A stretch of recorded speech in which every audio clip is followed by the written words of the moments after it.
excited to have Mark Boersma on the call with us to talk about the story behind the natural law of ownership.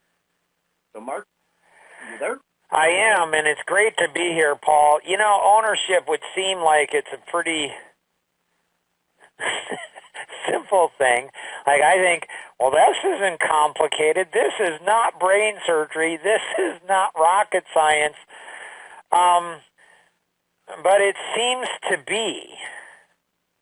When we look at the psychology of people, the unleashing human potential, we look at awakening and then ownership and then work and then care.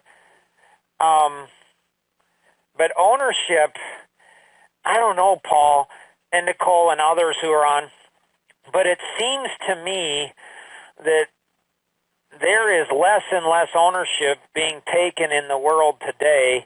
Maybe it's just me, though. Well, Mark, I think we've kind of gone through this anomaly of overcomplicating simple things and taking really complex things and not making them simple enough. So it's a phenomenon that we've experienced kind of in all of these areas. So let's dig in a little deeper into ownership and why that phenomenon might exist. Okay. So I think the simple is like own your own stuff. I mean, this is a G-rated, for kids. So it's for my grandkids, my 7 kids, my 3 sons-in-laws, my daughter-in-law, my 5 grandchildren, my other one that's on the way. It's like, this is grandpa, where it's like ownership, own your own stuff. Like, don't have mom and dad own it. For sure, don't have grandpa own your own stuff. Don't have the government own it. Don't go ahead and have your employer own it. Take ownership of your own stuff. What is your responsibility? And then own it. Like, that to me is pretty simple.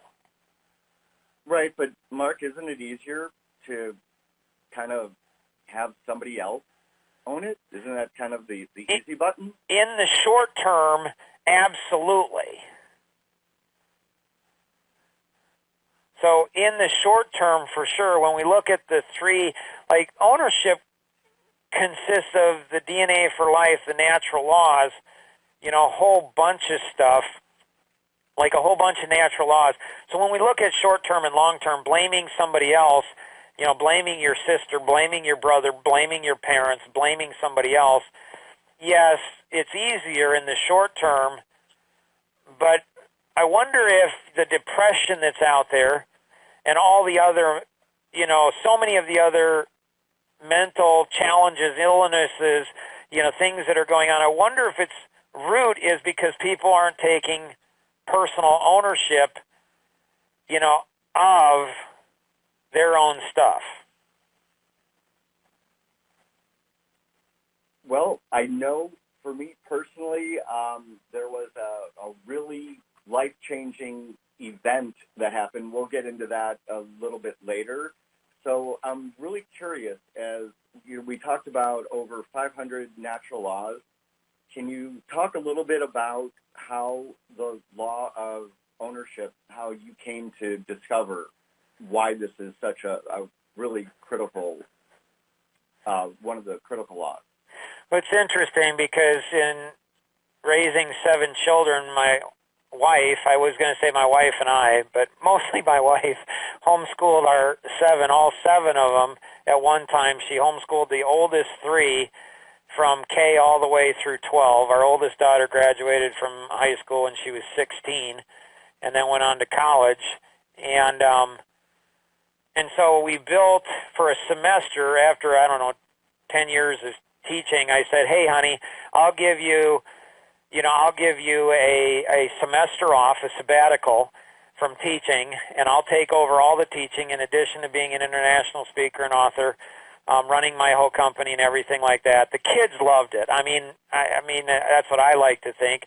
They got up at 5:30 in the morning, and from 5:30 to 6 in the morning, we went ahead and reviewed the previous day's work, and then planned out and mapped out the day's work that they had in front of him, and then I built a curriculum management system that helped me to watch them every hour they were doing and looking at values and a whole bunch of other things. But of the 500 natural laws, I said, you know, Mark, if you could just teach one natural law above every other natural law, the 500, if you could just teach one, what law, if you only had one you could teach, what law would you teach? And it was personal ownership, taking personal ownership. In EC2, Engineered Clarity Community, if you're not a part of that, I'd encourage you to jump in and become a part of that, because these natural laws are cool, but you only get the Q&A if you're part of EC2, and that's where the real magic comes out. And I can't wait to hear, Paul, some of your stories. And like taking ownership for our own stuff, that's hard to do, but really important to see success in life. But how do we take ownership of,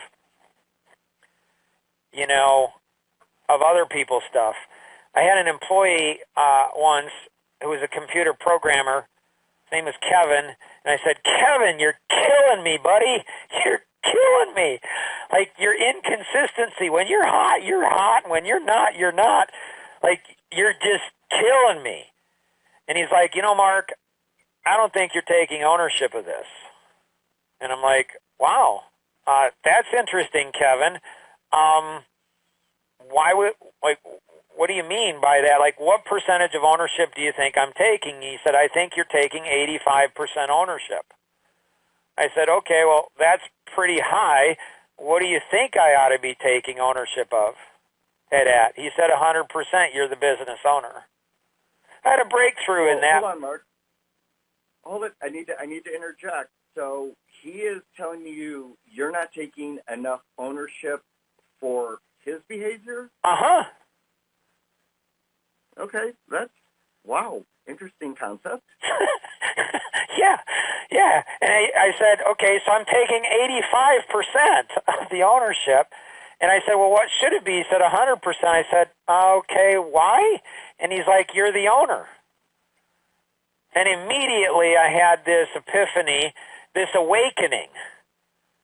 And that's what we'll talk about in the Q&A for Engineered Clarity, about what was that awakening and how it all happened. But it hit me, and I said, you know what, Kevin? You're right. You're absolutely right. I apologize. And in 30 days, I replaced him. So in this process, how much accountability and ownership did Kevin take? Well, obviously he wasn't taking 15%.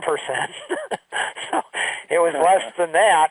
So, so much, like, this is so packed. And so with my kids, it's like, Mark, if you teach them how to go ahead and take ownership, and we didn't have at the time, now they're all growing, starting families of their own.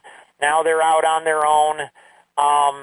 And we didn't have the quantum thinking model. We didn't have the internalization model that connects all of these things together, which is why Engineered Clarity Community is so powerful. So we'll go into the Q&A. I believe, Paul, there's going to be a 5-second pause, and then we'll dive into that here. I think here we go.